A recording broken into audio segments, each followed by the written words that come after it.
I never thought a breakdown in the middle of nowhere could completely turn my world upside down. My name is Lucas. I'm 23. And that night my heart skipped a beat I can still feel when I think about that moment. I should have just thanked him and driven off, but something in that man's eyes made my entire world freeze. Have you ever had that feeling that your life is about to change completely? That strange sensation in your chest, as if the universe is pushing you in a direction you didn't even know existed? Let me tell you how it all started. I was driving back from my parents' place in the countryside. It was almost midnight, the kind of empty road that feels eerie, you know? Just me, the rumble of my old car's engine, and darkness stretching for miles. I just turned 23 a couple of weeks before that age where you think you've got it all figured out. But really, you're completely lost. I worked an office job in the city, nothing fancy, just the usual routine keeping me stuck in place, until the car started making a strange noise. At first, it was just a faint rumble, barely noticeable. But a few minutes later, it became this grinding roar I couldn't ignore. The dashboard lit up red, the engine sputtering like it was gasping for air. My heart went into overdrive. I was alone on a pitch-black road, no civilization in sight, my phone dying and the signal basically non-existent. And then the car just died. I managed to coast onto the shoulder before the engine gave up completely. But it didn't really matter. I turned on the hazard lights, tried to start it again maybe 5 times, but the car was done. Totally dead. I grabbed my phone and tried to search for a tow truck, but the signal was so weak that nothing would load. That's when my stomach started twisting. It wasn't just about the car breaking down. It was that helpless feeling of being stranded in the middle of nowhere, with no idea what to do next. I looked out at nothing but darkness. Not a single streetlight, just the moon peeking through clouds every now and then. I sat there for about 15 minutes trying to think of a solution. I was about to call my dad, even though I knew it would take him at least 2 hours to get there, when I saw a light in my rearview mirror, a pickup truck. It slowed down as it passed, like the driver was checking things out. My first instinct was fear. You hear all those stories about roadside muggings, people getting abducted, the kind of stuff you see on the news and assume will never happen to you. But then the truck pulled over ahead of me and started backing up, creeping back until it was right beside my car. I froze, completely locked up in that seat, not sure if I should lock the doors, pretend I wasn't there, or bolt into the trees. My breathing got shallow, my palms were sweating. The truck window slowly rolled down, and that's when I saw him for the first time. The dashboard light caught his face. He had to be in his early to mid-40s, maybe 45 or so. Dark hair, with some gray threading through at the temples, just enough stubble to look rugged without looking scruffy. It was a lived-in face, you know? The kind where you can tell someone's put in some real years. Crow's feet at the corners of his eyes, the kind you get from spending time outside or smiling too much. But his eyes, those were what stopped me cold. Even in the dim light, I could see they were brown, deep-set, with this intensity, but no real threat in them. It was like he was reading you, trying to figure out who you were before deciding whether to stick his neck out. He was wearing a button-up shirt with the sleeves rolled to his elbows, and his forearms were tanned and solid. Clearly a guy who worked with his hands, knew how to fix things, didn't need help from anyone, and he was looking directly at me. I rolled down my window slowly, still panicked, trying to look cool but obviously failing. When I managed to say hey, my voice cracked. He gave me a half smile, the kind where you mostly see it in his eyes. "Car trouble?" he asked. His voice was deep and steady, with a slight country drawl that somehow made me feel safer instead of more worried. Yeah, I guess," I replied, stating the obvious. "Engine quit on me, and I can't get it to turn over again." He nodded like he'd heard this story 100 times before, killed the truck engine, and stepped out. That's when I realized just how tall this guy actually was. Easily over 6 feet, broad shoulders, the kind of build that comes from real work. Worn jeans, heavy leather boots that announced each step on solid ground. He came to my car window and bent down a little to be at eye level with me. "Mind if I take a look?" he asked, already pointing to the hood. I could only nod. He motioned for me to pop the hood, so I reached under the dashboard and pulled the lever. I heard the latch click. Then he lifted the hood with one hand like it weighed nothing. Clearly not his first time doing this. He pulled a small flashlight from his shirt pocket and started poking around the engine, checking cables, looking at fluid levels, making those and Sounds mechanics make when they're piecing something together. I climbed out too, a little awkwardly, not sure if I should stand near him or stay back. I ended up a few steps away, just watching, and I kept getting distracted by his hands. They were big, calloused, with old grease marks under the nails, but they moved with this precise, controlled way. Nothing rough about them. Every movement was deliberate, confident. "Where are you coming from?" he asked, without taking his eyes off the engine. "My parents' place," I said, surprised he was trying to chat. "I was visiting them for the weekend." "Far?" "About 30 miles back that way." He smiled that half smile again. "So now you're stuck out in the middle of nowhere with a dead car." I laughed nervously, not sure if he was joking or just pointing out the obvious. "Yeah, pretty much." He was silent for a few more seconds, fiddling with something I couldn't quite see from where I stood. Then he straightened up, closed the hood with a dull thud, and looked me straight in the eyes again. And God, that look. It wasn't mean or threatening, but it wasn't just friendly either. There was something in it I couldn't figure out. Like he could see through all my layers, reading stuff I didn't even know was there about myself. My stomach flipped, my spine tingled, but it wasn't scary. It was something different. Something completely new to me. "This is beyond what I can do out here on the roadside," he said, wiping his hands on a rag from his back pocket. "You need a real mechanic with the right equipment." My heart dropped. I'd figured as much, but hearing him say it out loud made it sink in. I looked at my phone, already at 15%, and took a breath. "There's nowhere open right now, right?" I asked, knowing the answer. "Nothing out here. Closest town is maybe 20 minutes, but it's all closed up. Won't open till morning." Perfect. So I was either sleeping in my car in the middle of nowhere or paying some outrageous towing fee from another town. That's when he crossed his arms and tilted his head, those eyes still locked on me. "I've got a place close by," he said. So casual. It took me a second to even understand what he was saying. "About 10 minutes from here. You could leave the car at my place, crash for the night, and in the morning we'll call a tow truck to take it into town. It's better than sitting here waiting." My brain froze. A man I had just met, in the middle of a deserted road at almost 1 in the morning, was inviting me to his place. All the alarm bells in my head started ringing. All the lessons my mother taught me about not trusting strangers, about not accepting rides, about not going to isolated places with people you don't know. All of it screamed in my ear, telling me to refuse, to thank him, and find another solution. But I looked at him again. At the calm way he stood there, without haste, without pressure. At the way he had stopped to help without asking for anything in return. At those eyes that, in a strange way, made me feel safer than scared. And then I realized something. I wasn't scared of him. I was scared of myself, of what I was feeling in that moment, of that pull in my chest that went way beyond just being grateful. It was curiosity. It was this irresistible need to say yes, to follow him, to see what was there, to find out what it was about this man that was making my heart race just from looking at him. I should have said no. Should have thanked him, waited out the night in my car, called my dad, done literally anything except go with a complete stranger in the middle of the night. But something in those eyes, something about the way he talked, the way he moved, the way he just existed there in front of me. It made me take a breath and say the only thing I could possibly say. "Yeah, okay, I'll go."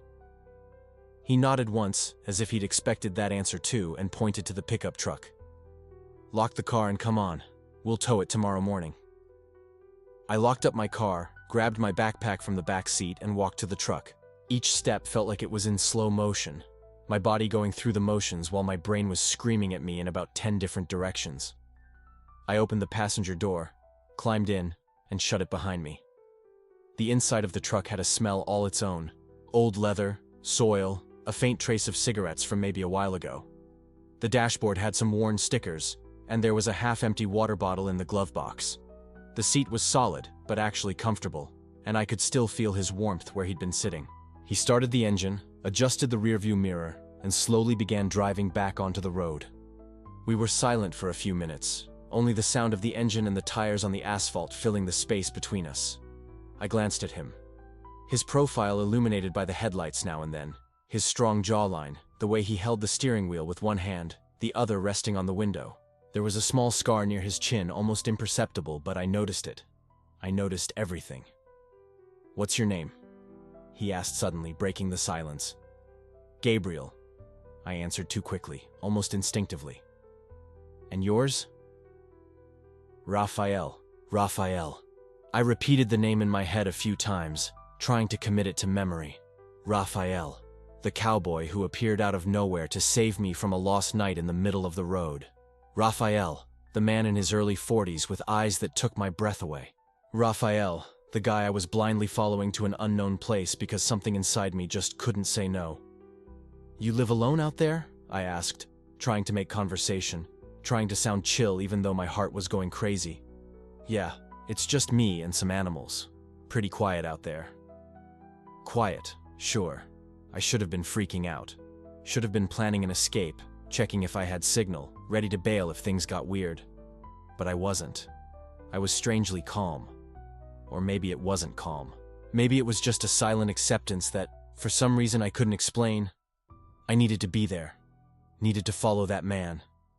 Needed to find out what it was about that night that made my whole world feel different.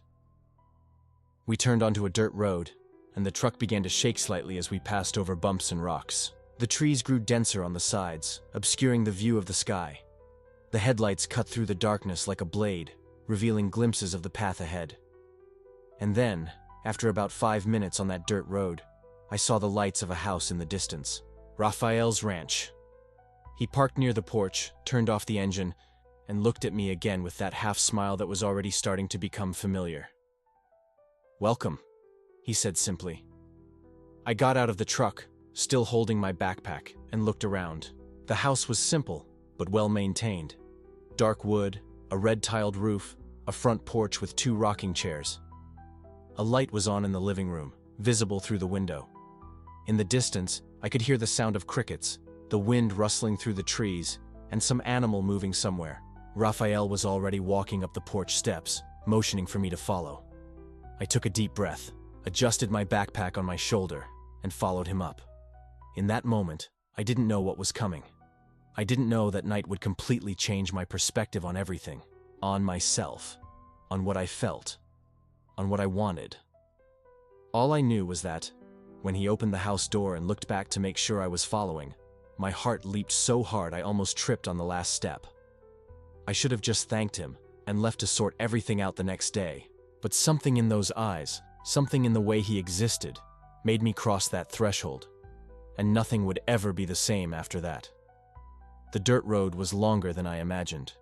Each curve revealed more of the isolation of that place. Just open fields, old fences, and a sky that seemed to stretch infinitely. The sound of gravel under the pickup's tires was mesmerizing, and I found myself looking at his hands on the steering wheel. Large, calloused, steady hands. Hands that seemed to know exactly what they were doing.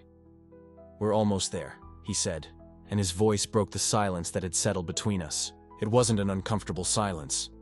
It was the kind of silence you share with someone when you don't need to fill every second with words. But there was something vibrating in that empty space, a tension I couldn't name. When the ranch finally appeared on the horizon, my stomach knotted. It wasn't anything grand, a simple wooden house, a huge barn next to it, a few scattered trees offering shade. But there was something about the whole scene that felt too intimate, as if I was about to enter a part of his life that few people saw. He parked near the barn, turned off the engine, and for a moment we just sat there. I could hear the birds singing, the wind rustling through the leaves, the distant sound of some animal. Everything was so different from the city. So quiet. "Welcome to my world," he said with a half smile, and got out of the pickup. I followed him to the barn. The smell of motor oil, old wood, and damp earth filled my nostrils as he opened the huge doors. Sunlight streamed in diagonal rays, illuminating the organized chaos inside, tools hanging on the wall, engine parts scattered on a workbench, an old truck in the center, hood open, waiting for attention. "This is the one giving me trouble," he said, patting the rusty metal. "Engine gave out last week. Need it running by Friday." He grabbed some tools and dove under the hood. I stood there for a moment, not knowing exactly what to do. Should I offer help? I knew nothing about engines, but I also didn't want to stand there like an idiot just watching. "Can you hand me that wrench?" he asked without looking at me, vaguely pointing to the workbench. I looked at the chaotic collection of tools. Wrench. Right. Which one was the wrench? I picked one that looked promising and brought it to him. When our hands touched as I transferred the tool, I felt an electric jolt run up my arm. He held my hand for a second longer than necessary, his eyes meeting mine, and something passed between us. Something that made my heart race. "That's an open-end wrench," he said with an amused smile, "but it'll do." I felt my face flush. "Sorry, I don't know much about that." "It's all right." He turned his attention back to the engine, but I could have sworn I saw a smile linger at the corners of his mouth. "Most people don't. Come here, let me show you." I moved closer, and suddenly we were very, very close. He was explaining something about spark plugs, but I could barely process the words. I was hyper-focused on his proximity, the warmth emanating from his body, the scent of his skin mixed with oil and earth, the way his muscles moved under his shirt as he leaned over the engine. "Are you paying attention?" he asked suddenly, and I realized I was staring at him instead of the engine. Yes. Spark plugs." He chuckled. It was a low, genuine laugh, and something about it made me relax a little. We spent the next half-hour working together. Well, he worked, and I tried not to get in the way too much, but there was something comforting about it. In the simplicity of just being there, handing him tools, holding a flashlight when he needed to see better, feeling his satisfaction when something finally worked the right way. "Done," he said finally, wiping his hands on an old rag. "Let's test it." He got into the truck, turned the key, and the engine roared to life. The sound filled the shed, strong and healthy. He turned it off after a few seconds and got out with a satisfied smile. "You're good at this," I said, and the words came out with more admiration than I intended. He shrugged. "It's what I do. It's nothing special." "It is." Something in my voice made him pause and really look at me. Some people don't know how to fix anything, who depend on others for everything. You know how to take care of yourself. That's admirable. For a moment, something crossed his face. Surprise, perhaps, or something deeper. He came closer, leaning against the workbench beside me, and we stood there in silence for a few moments. "I don't get many compliments around here," he said finally, his voice softer. "There aren't many people to impress. It's just me, the animals, and the work." There was something in the way he said that, a loneliness I recognized because I felt the same way sometimes. That feeling of being surrounded by people in the city, but completely isolated at the same time. "Are you alone here?" I asked. "Most of the time, yes." He looked at his hands, as if searching for the right words. "There was someone once, a few years ago. We thought it would work out, but he couldn't handle the isolation, the distance from the city. Life here is different. It's not for everyone." My heart pounded. He had said he, and he said it so naturally, without hesitation, without fear, as if it were the most normal thing in the world. "And you never thought about changing?" The words came out before I could stop myself. "Going to the city, I mean." He shook his head. "This is my place. Always has been. I can't imagine being stuck between buildings and traffic. I need the open sky, the silence, the space to breathe." He looked at me sideways. "And you? Do you like the city?" I don't know." The honesty of the answer surprised me. "Sometimes it feels like I'm just existing there. Work, home, work, home. I see a lot of people, but I don't really know anyone, you know? It's like I'm always playing a role, being who everyone expects me to be." "And who do you want to be?" The question caught me off guard. No one had ever asked me that before. Not in that way, not with that look that suggested he really wanted to know the answer. I paused, trying to find the words. "I want to be someone who isn't afraid to feel. to admit what they feel, to truly live instead of just survive. The silence that followed was heavy with meaning. He watched me with an intensity that made my skin tingle. "You're braver than you think," he said finally. "I'm not." The words came out in a whisper. "I'm scared all the time. Scared of what people will think, of what it means to feel certain things, of what happens if I let those things surface. And now?" He turned completely to me, and suddenly the space between us seemed tiny. "Are you scared now?" Yes. Yes, I was terrified. Because I knew what was happening. I knew where this was going. And the scariest part was that I wanted it. I wanted it so badly it hurt. "I am," I admitted. "But not in the way you think. I'm not afraid of you. I'm afraid of myself, of what I feel when I'm near you." He didn't say anything for a long moment, just looked at me with those eyes that seemed to see through all my defenses. Then, slowly, he reached out and touched my arm. It was a light touch, almost hesitant, but it sent waves of warmth through my entire body. "You don't need to be afraid of that," he said softly. "Not with me." My brain was listing all the reasons why this was a terrible idea.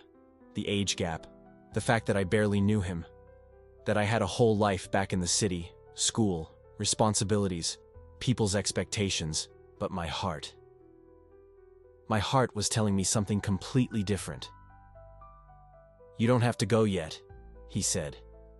And there was something raw in how he said it. Like he was putting himself out there, being vulnerable, risking me saying no. "I could make more coffee, or there's beer if you want that instead. We could just talk more. That's all. No pressure." I knew it wouldn't just be talk. I knew if I went inside that house, if I crossed this invisible line from the workshop into his personal space, everything would change. There'd be no going back after that. No pretending it was just a friendly thing. But when I really looked at him, actually looked at him, saw how honest his face was, the hopeful uncertainty in his eyes, the way he was offering everything without asking for anything back, I already knew what I was going to do. "Coffee sounds good," I said, surprised by how steady my voice was. The smile that spread across his face made every bit of nervousness worth it. He straightened up from the counter and started toward the house.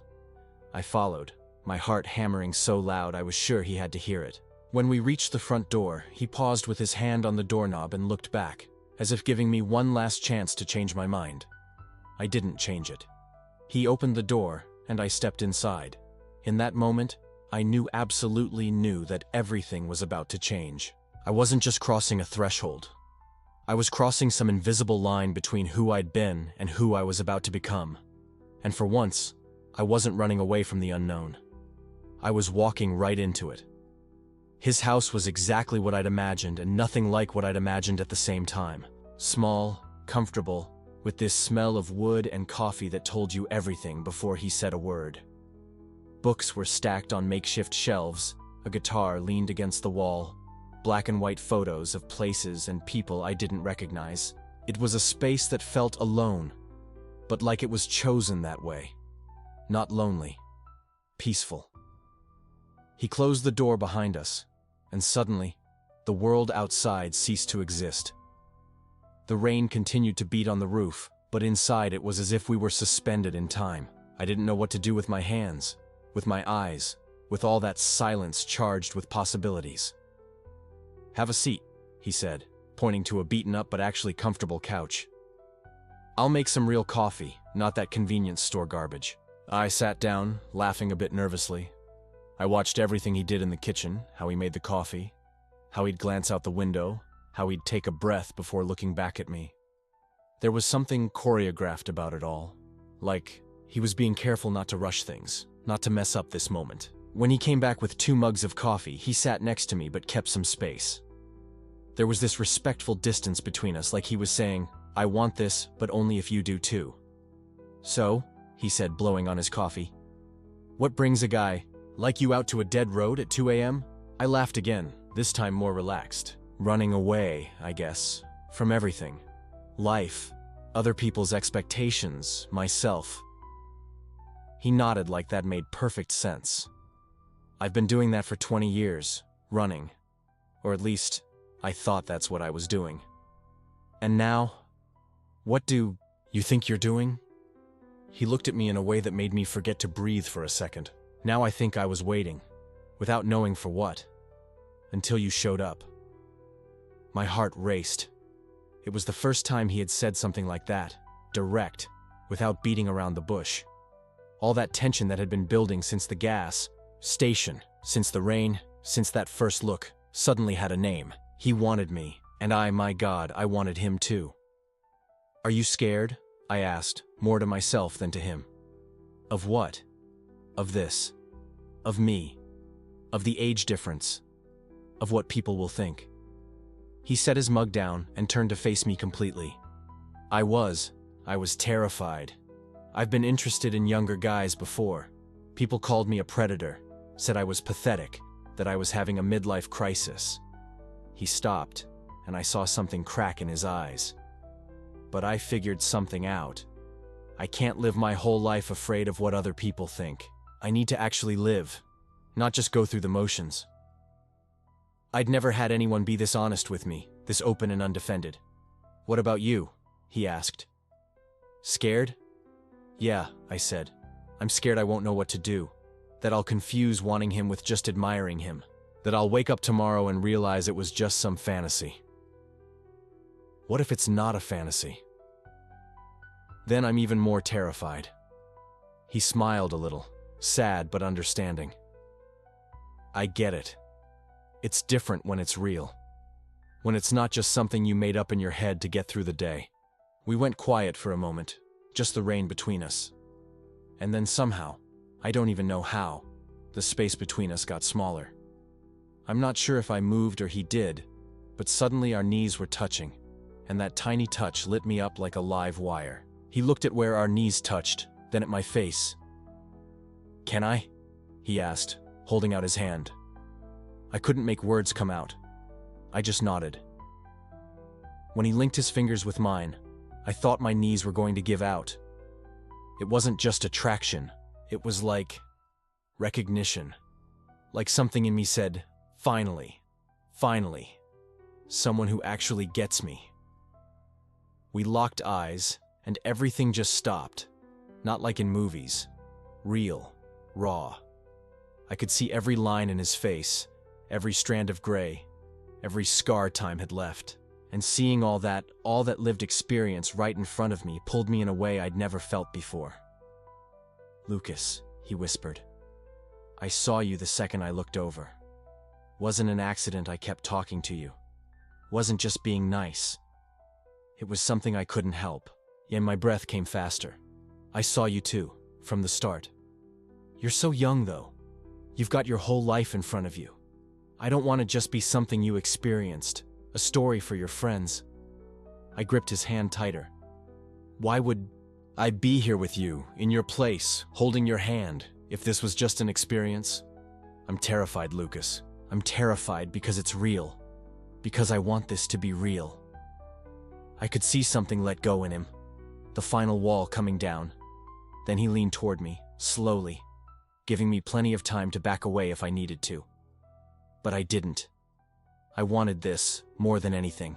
When our lips met, it felt like the whole world shifted. Not some Hollywood kiss. At first it was uncertain, tentative, two people finding their way. But then, a few moments later, something connected. And the kiss deepened, became more real, more everything. When we separated, we were both gasping. His forehead pressed against mine, still gripping my hand like I'd disappear. Wow, he breathed. Been a long time since I felt something like that. I've never, I said. He pulled back just enough to look at me. Never. Not like this. Not with this power. This certainty. He smiled, and it was the realest smile I'd ever seen. You're kind of dangerous, you know? Me? You. The way you just say what you feel. The way you make me want to believe things could actually be uncomplicated. They can, I said, not sure where that confidence even came from. We stayed on the couch like that, fingers linked, foreheads touching, breathing the same air. The rain kept falling outside, but in here it was warm and safe and perfect. After some amount of time, could have been minutes or hours, he got up and walked to the window. He stood there watching the rain, and I could feel the tension in his back. Something was happening inside him, some kind of battle going on. "Is everything okay?" I asked. He was quiet for a moment. "I want you to stay." "I'm staying." "No."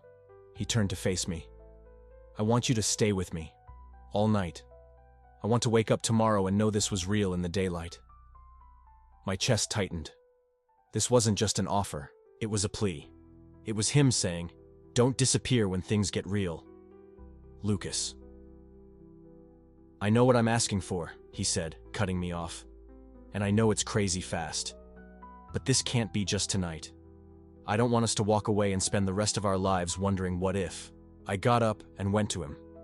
I held his face in my hands, making him look at me. "I'm scared." "Me too. But I want to stay. Not because I've got it figured out. Because I need to find out if what I'm feeling is real, or if it'll vanish when the sun comes up." He closed his eyes, breathing deep, like my words were soaking into him. When he opened them again, there were tears. Not sad ones, relieved ones. "Stay," he whispered. "I'm staying." In that moment, we made something bigger than just attraction or chemistry. It was a wordless agreement, a promise to figure this out together, not knowing where it'd go, but knowing it was worth trying. The rain kept coming down outside, and inside that little house that suddenly held everything, we were ready for whatever the night would bring. Ready to see what the morning would show us. I breathed deep. My heart was racing so hard I thought my ribs might crack. I looked at him, at this man who'd let me in, who'd actually listened, who saw me in a way nobody ever had. And I said, "Yeah, I'm staying." The words came out quiet, but they felt like the biggest decision I'd ever made. He smiled, and it was just pure tenderness. He stood, took my hand, and led me through the house. His hand was warm and solid, and just holding it made me feel both safe and terrified at the same time. The bedroom was simple, a double bed with a thick blanket, a window showing nothing but darkness outside, and a small lamp throwing soft golden light over everything. He closed the door, and suddenly nothing else existed. Just the two of us in that small, intimate space. He turned to me and looked directly at me. "You sure about this?" he asked quietly, respectfully. "We don't have to do anything you're not comfortable with." I swallowed hard. My head was spinning with about 1,000 different thoughts. I'd never been this close to anyone. I'd never felt this seen, this wanted. And yeah, I was scared, but I wanted this too. I wanted it so badly it actually hurt. "I'm scared," I admitted, my voice shaky. I haven't done this before. I don't really know what I'm doing." He stepped closer and put his hands on my shoulders, soft and gentle. "That's okay," he said. "We go at your speed. I won't push. I just want you to feel safe with me." And something just broke inside me. All the fear, shame, and doubt I'd been carrying started crumbling away. I put my hands on his chest, feeling his warmth through his shirt. He bent his head and kissed me. Slow, gentle, like he had forever. This kiss was different, deeper, more real. I felt my whole body wake up, every nerve, every part of me responding to him. I reached up and touched his face, my fingers across his stubble and his hair. He pulled me close with his arms around me, and I felt completely held, completely safe. We took our time, exploring each other. Each touch was a question, and every response an invitation to go further. He gently pulled off my shirt, and I felt exposed and vulnerable. But the way he looked at me, there was nothing but want, only tenderness. "You're beautiful," he whispered. And I actually believed it. I pulled off his shirt, uncovering his body solid from the sun and real work. I traced his muscles with my fingers, amazed, just taking in the fact that he was real, that he was here with me, that he wanted me, that he accepted me. We lay on the bed, and the world narrowed to sensations. His scent, woody and clean, the warmth of skin against skin, the texture of the blanket beneath us, the sound of heavy breathing, of hearts beating in sync. Every kiss was a discovery. Every touch was a revelation. And when we finally came together, when that final barrier fell, I felt something I had never felt before. It wasn't just physical pleasure, though that was there, intense and overwhelming. It was connection. It was intimacy. It was the feeling that for the first time in my life, I was being completely myself with another person. And he was accepting me, welcoming me, desiring me. I held on to him as if I were holding on to the only real thing in the world. And perhaps I was. He murmured my name against my ear, and that was everything. That was the entire universe. Afterward, we lay beside each other, our breathing slowly returning to normal. He pulled the blanket over us and drew me close, my face resting against his chest. I could hear his heart beating, strong and steady, a rhythm that calmed me. "Are you okay?" he asked, his voice hoarse, soft. "I'm more than okay," I replied, and it was true. I felt whole. I felt real. He ran his fingers through my hair, that simple gesture that had calmed me before, and then he began to speak, slowly, as if revealing something he had kept hidden for a long time. "I'm not always alone by choice," he said. "I've tried to have something real before. There was a guy, about 5 years ago. We met in a nearby town. He was a teacher, smart, handsome, funny. I thought I had found someone special." He paused, and I felt the tension in his body. I placed my hand on his chest, a silent gesture of support. "We were together for almost a year," he continued, "but he couldn't handle the fact that I lived far from everything. He wanted city life, people, events, and I need the silence. I need the space." When he broke up with me, he said I was too emotionally closed off, that I wouldn't let him in. His voice grew softer, and maybe he was right. I built walls after that. I decided it was easier to be alone than to risk hurting or being hurt again. My heart ached. I lifted my head to look at him. "But you let me in," I said. "You're letting me in now." He looked at me, and there was a vulnerability in his eyes that cut me deep. "Yeah," he said, "because with you, it's different. I see you, and I see someone who's struggling with the same things I struggled with. Fear, loneliness, this desire to be accepted, but also this terror of opening up. And I think I wanted to show you that you don't have to be afraid, that there's space for you to be who you really are." Tears welled up in my eyes. No one had ever seen me like this before. No one had ever understood me this way. I spent so long thinking there was something wrong with me, I confessed. Thinking I'd never find someone who would accept me, that I'd always have to hide, always have to pretend. "There's nothing wrong with you," he said firmly. "Nothing. You are exactly as you should be." And in that moment, I believed him. For the first time in my life, I truly believed. "Do you think this can last?" I asked, my voice small, vulnerable. "Do you think we have a chance, even with everything against us?" He thought for a moment. "I don't know what the future will bring," he said. "But I know that what I feel for you now is real, and that has to count for something." I snuggled closer to him, feeling his warmth envelop me. And for the first time in a long time, I felt hopeful. As if maybe, just maybe, I had found something worth fighting for.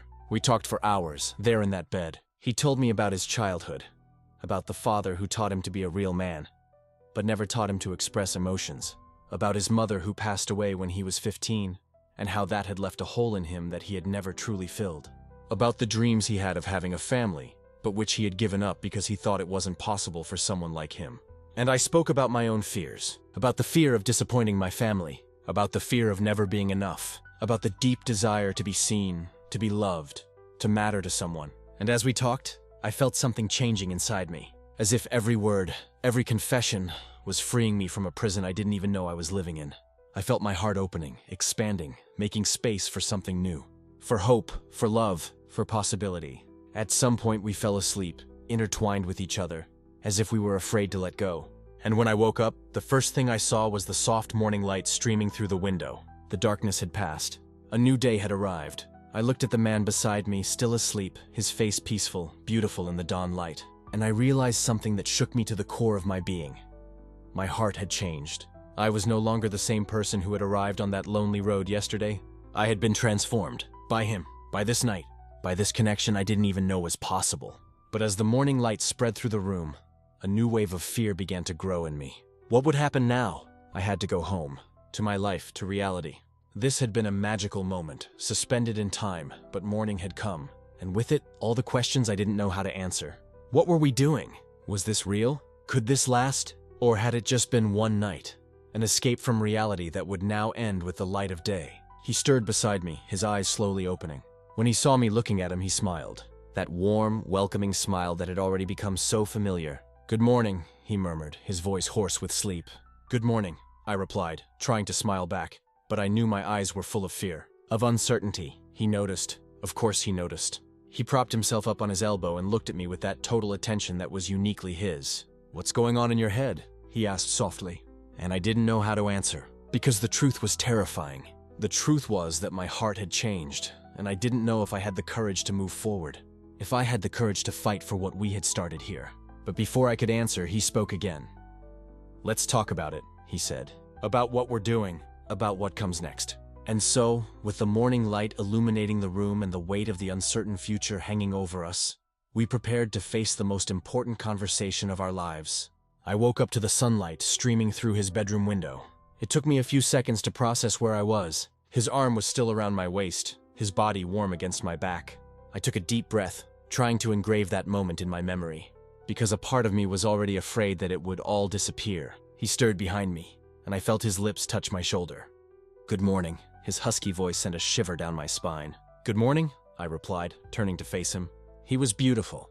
Messy hair, a more evident stubble, eyes still sleepy, and the way he looked at me, it was as if I were the most important thing in the world. "Coffee?" he asked, smiling. Coffee would be perfect. He got up and I watched as he put on a t-shirt. Every movement of his seemed casual, natural, but there was a new tenderness in the way he looked back, checking if I was okay. "You can stay there, I'll bring it," he said. "No, I'll come with you. I want to see you make real cowboy coffee." He laughed, that low chuckle I was already addicted to hearing. The kitchen was bathed in the golden morning light. He made coffee in silence, but it was a comfortable silence. I sat at the old wooden table and watched. There was something deeply intimate about it, being there, in his house, watching him do everyday things. When he placed the cup in front of me and sat on the other side of the table, reality began to weigh heavily. "So now what?" The words came out before I could think better of it. He took a sip of coffee, his eyes fixed on mine. "What do you want to happen now?" He returned the question. "I don't know. I mean, I know what I want. But this is all kind of crazy, isn't it?" "Why?" he asked, with that irritating calm of his. "Because we're so different. You're 46, I'm 24. You live out here in the middle of nowhere. I live in the city. You're a cowboy. I'm an economics student who had never ridden a horse before yesterday." I said all this quickly, as if I needed to get it out before I lost my nerve. He was silent for a moment, spinning the cup between his hands. "And does that matter to you?" he finally asked. "No," I replied too quickly. "I mean, yes, it matters because it's real, but it doesn't matter in the sense that I care. I don't care about the age difference or where you live or what you do. But people will care," he said, and there was something sad in his voice. "To hell with people," I said, surprising even myself with the conviction in my voice. He smiled, but it was a heavy smile. It's easy to say that now here, just the two of us. But out there it's different. Your family, your friends, people will judge. They'll say I'm too old for you. They'll think it's strange. And since when do you care what people think?" I challenged. He sighed. "It's not about me. It's about you. You're young. You have your whole life ahead of you. I don't want to be the one to complicate that for you." And it was at that moment that I understood. He was scared. Scared of hurting me. Scared of not being enough. Scared that I would realize I had made a mistake. "Look at me," I said, reaching my hand across the table. He took my hand, his calloused fingers intertwining with mine. "I know exactly what I'm doing. Last night wasn't a mistake. This isn't a mistake. I don't know how this is going to work, but I want to try. And if you want to too, we'll find a way." "What about the distance?" he asked. "It's over 200 kilometers to the city. You have college. You have your life there. I know, but there are weekends. There are holidays. And I have a car now that works thanks to you." He smiled faintly, but there was still doubt in his eyes. "Lucas, I want this. I want you, but I'm afraid I can't give you what you deserve. You deserve someone your own age, someone who can be with you every day, someone who understands your world." "I don't want someone my own age," I said, squeezing his hand. "I want you. And as for understanding my world, you've understood more about me in 2 days than most people understand in years." He lowered his gaze to our intertwined hands. "What if you realize in a few months that this makes no sense? That I'm just an old cowboy who has nothing to do with your life? What if you realize I'm just a city kid who knows nothing about real life?" I countered. He looked up, surprised. "I would never think that." "Then why do you think I would think what you said?" He fell silent, processing. "Look," I continued, "I can't promise it will be easy. I can't promise we won't have problems, or that we won't fight, or that the distance won't be difficult sometimes. But I can promise that I want to try, that what I feel for you is real, and that I don't care about the age difference or what anyone will think about it." He squeezed my hand tighter. "Are you sure?" "Absolutely. And you?" He took a deep breath, and when he looked at me again, there was determination in his eyes. "I want to try." The relief I felt was so intense it almost hurt. I hadn't realized how scared I was that he would say no. "Then we try," I said, smiling. He pulled my hand and brought me to his side of the table, making me sit on his lap. He kissed me slowly, with a tenderness that completely disarmed me. "How do we make this work?" he asked when the kiss ended, his forehead resting against mine. "I don't know. We'll figure it out together. You could come here on weekends," he suggested, "when you don't have too much going on with college. And you could go to the city once in a while. See my apartment, see where I study." A cowboy in the big city, he said with an ironic smile. That's going to be interesting. It's going to be perfect, I corrected. We spent the whole morning like that, making plans. He talked about how I could learn to help on the farm on weekends. I talked about the places I wanted to show him in the city. We planned a date for the following weekend. Are you coming here or am I going there? He asked. I'm coming here. I want to spend more time with Lightning. And with you. In that order? He teased. Obviously. The horse is prettier. He gave me a light pinch and I laughed. But as time wore on, reality set in. I had to go back. I had class early Monday, assignments to turn in, a life waiting for me. What time do you need to go? He asked, though he already knew the answer. Soon. If I leave now, I'll be home before dark. He nodded, but I saw the sadness in his eyes. It's going to be strange without you here, he said softly. It's going to be strange not being here, I admitted. We walked to the car without talking. My backpack was already in the back. Everything packed up, but I didn't want to get in. Didn't want this to be over. He pulled me close and we just stood there by the car, holding on. I breathed him in wood and leather and just him. I tried to memorize every detail. Friday, I said into his shoulder. I'll come out Friday after my class. I'll be here, he said. When we finally stepped apart, he held my face and kissed me long and deep. It felt like a promise. Drive safe, he said. Always. And text me when you get there. Will do. I got in the car, but before I shut the door, he held my hand. Lucas? Yeah? Thank you. For what? For making me believe this could actually work. I smiled even though my eyes were burning with tears I wasn't going to let out. It can work. We're going to make this happen. He nodded, let go of my hand and took a step back. I started the car, backed up, and began to drive down the dirt road. I looked in the rearview mirror and he was still there, standing in the same spot, watching me leave. I waved and he waved back. When I reached the asphalt road and he disappeared from view, I finally let the tears fall. But they weren't tears of sadness. They were tears of something I couldn't name. Fear, perhaps. Hope, certainly. And an overwhelming feeling that my life had completely changed. I drove in silence, the radio off, just me and my thoughts. I thought about how improbable it had all been. Stopping at that gas station, meeting that man, spending 2 days that changed everything. My phone vibrated. A message from him. Already missing you. I smiled, tears still dampening my face. Me too. Friday. Friday. I put my phone away and turned my eyes back to the road. The city was 200 kilometers away. College, work, normal life waiting for me. But now there was something more. There was him. There was the promise of Friday. There was the possibility that this, however crazy it seemed, could actually work. And for the first time in a long time, I was scared, and at the same time completely certain of something. Scared it wouldn't work out. Certain it was worth trying. Because what I had discovered in those 2 days wasn't just about him. It was about me too. About having the courage to want something outside the script. About accepting that sometimes the best things in life happen when you least expect them. About being willing to risk, even knowing it could go wrong. The road stretched ahead, long and uncertain. But I was no longer afraid of the unknown. Because now I knew that on the other side of that road, 200 kilometers away, there was someone waiting for me. And Friday I would return. The farm was behind me, but the sense of belonging I found there came with me. In my pocket, my phone vibrated again. Call me when you get home, just so I know you're safe. Will do. And thank you. For everything. No need to thank me. It was real for me too. I put my phone away, took a deep breath, and kept driving. The city was getting closer and closer, but my heart remained there, on that farm with that man. And for the first time, I understood what people meant when they talked about finding their place in the world. Because my place was now divided. Between the life I had built and the life I was beginning to discover. But maybe that's exactly how it was supposed to be. Maybe we don't have to choose between who we were and who we are becoming. Maybe we can be both. And maybe, just maybe, that's what it truly means to live. He walked me to the truck. The engine was running, that familiar rumble that now seemed different, as if everything had changed its meaning. We stood there, side by side, in no hurry. The night was cooler, but I didn't feel cold. He placed his hand on my face, that gesture that had already become so natural between us. He pulled me close and kissed me slowly, as if he were engraving that moment in his memory.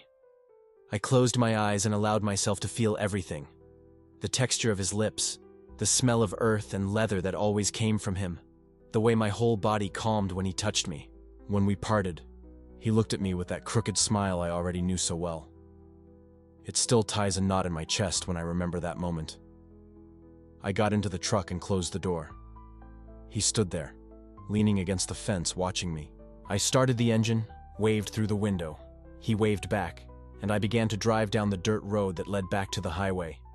I looked in the rearview mirror and saw his silhouette still standing there, illuminated by the barn light in the background. My heart ached. I was leaving, but a part of me had already stayed in that place. The road was dark, only the headlights cutting through the night. I drove in silence for a few minutes, trying to process everything that had happened in the last few hours. My mind was racing, but my body was tired in that good, relaxed way. That's when I realized everything was different now. It wasn't just the way I felt about him. It was the way I felt about myself. For the first time in my life, I had chosen to follow what I truly wanted, without fear of what that meant. I had allowed myself to live something true, even if it was scary, even if it was unexpected, even if it challenged everything I thought I knew about myself. My phone vibrated in the cup holder. I quickly picked it up, looked at the screen. It was a message from him. "Let me know when you get home safe." I smiled to myself there, in the darkness of the cabin. It was a simple phrase, but it carried so much care, so much affection. I replied yes, I would let him know. And for the first time, I felt completely at peace with what was happening between us. The days that followed were strange. I returned to my routine, to work, to deliveries. But everything seemed different. I was different. The people around me didn't notice, but I felt the change in every cell of my body. We talked every day. Good morning messages, conversations at night, calls when I stopped to rest between deliveries. He told me about his day on the farm. I told him about the roads I traveled. And little by little, what had started as an unexpected physical attraction was transforming into something much bigger. 3 weeks after that first night, I went back. I didn't need an excuse this time. I simply told him I was coming for the weekend, and he said he'd be waiting. When I arrived, he was at the gate. He hugged me as if we hadn't seen each other in months, and that was enough for me to know that I wasn't alone in all this intensity. We spent the entire weekend together. We talked about things I had never discussed with anyone. About fear, about expectations, about the future. He told me about past relationships, about how he had learned not to rush important things in life. I told him about my insecurities, about how I always thought I had to be a specific way to be accepted. It was that weekend I realized something fundamental. He wasn't trying to change me. He was helping me find myself. On Sunday night, as I was about to leave again, we sat on the porch. The silence was comfortable, the kind that only exists when you're with someone who truly understands you. He held my hand and said something I'll never forget. "You know you can trust this, right? What we have. You don't need to be afraid." I looked at him, at that man who had entered my life in the most unexpected way possible, and realized he was right. I didn't need to be afraid anymore. Not afraid of him, not afraid of what we felt, not afraid of who I was when I was with him. I had spent so much of my life hiding, molding myself to fit expectations that weren't even mine, that I had forgotten what it was like to simply be. Being with him reminded me of that every day. Months passed. I went to the farm whenever I could, and little by little that place became a second home. I met his neighbors, attended barbecues, helped with small tasks. And with each visit, each conversation, each shared moment of silence, I felt more whole. One day, during a call, he said he loved me. It wasn't dramatic. It wasn't planned. We were talking about nothing in particular, and he simply let the words out, as if they were the most natural thing in the world. "I love you, Lucas. I just wanted you to know." My heart raced, not from fear, but from such pure joy that I could barely believe it. I replied that I loved him too, and for the first time, those words weren't accompanied by anxiety or doubt. It was just truth. Today, when I look back, I realize how much that night on the farm changed the trajectory of my life. It wasn't just about meeting someone. It was about meeting myself. It was about stopping being afraid of who I was and starting to embrace my own truth. He taught me that love has no formula. It doesn't matter the age. It doesn't matter the expectations of others. It doesn't matter how improbable it seems on paper. When it's real, you feel it. And when you truly feel it, you need to have the courage to live it fully. I was one person when I stopped at that gas station, and I became another after that night. Not because he changed me, but because he gave me space to transform myself. He showed me that I could be exactly who I was, without masks, without fear, without hiding parts of myself that I thought weren't acceptable. Today, we are still together. The distance still exists, but we make it work. Because when you find someone who makes you feel complete, you don't give up just because the path is difficult. You face it. You fight. You choose every day to keep choosing that person. And I choose him. Every day. Just as he chooses me. That night, the cowboy fixed my truck. But what he really did was fix something much deeper inside me. He didn't change my heart, but he definitely shifted something in there. And that shift allowed me to see the world in a completely new way. I learned that sometimes, the best things in life come from the most unexpected places. From encounters you didn't plan. From people you never imagined would make a difference. And that when you allow yourself to be vulnerable, when you allow yourself to truly feel, when you stop fighting against who you are, life surprises you in ways you never imagined possible.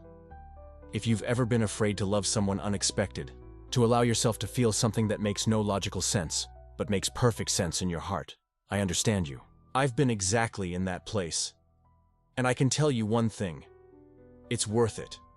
It's worth allowing yourself. It's worth being brave.